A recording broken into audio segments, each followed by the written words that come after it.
Meanwhile, in Myanmar, despite the conflict between the rebels and the junta, India has managed to hold on to its strategic gains. This story is about the Sittwe Port. It's a deep water port in Myanmar's Rakhine state. It was developed and funded by India, and now it will be operated by India. This week, the government of India has approved a proposal. It says an Indian company will run the Sittwe Port. The company is called India Ports Global. This is a state-owned enterprise, so you could say that the Indian government will now be running the Sittwe Port. And this is significant. Sittwe is India's second overseas port. The first is the Chabahar port in Iran. And despite the challenges in Myanmar, first the coup and now the escalating civil war, India has not abandoned the Sittwe Port.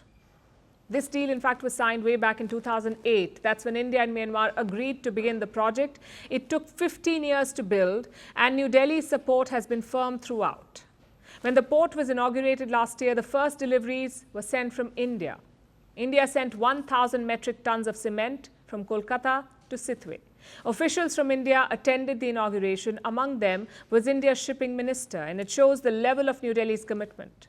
Before the ceremony, the Indian minister hailed the project. He said it would unlock access to Southeast Asia. It is a good start, but India needs to do more to realize this goal. In fact, this port is part of a bigger project, the Kaladan Multimodal Transit Project. Under this, Sittwe will be connected with roads. The final goal is to link India's northeastern states to a port in Myanmar, to give them port access. The entire project is expected to cost $484 million. So the port is just the beginning, sort of like a stepping stone. Without the land links, India won't be able to harness the full potential of Kaladan, and the next phase is going to be challenging. Like I said, this port is in Rakhine, and in recent months, Rakhine has seen intense fighting between Myanmar's junta and the rebels.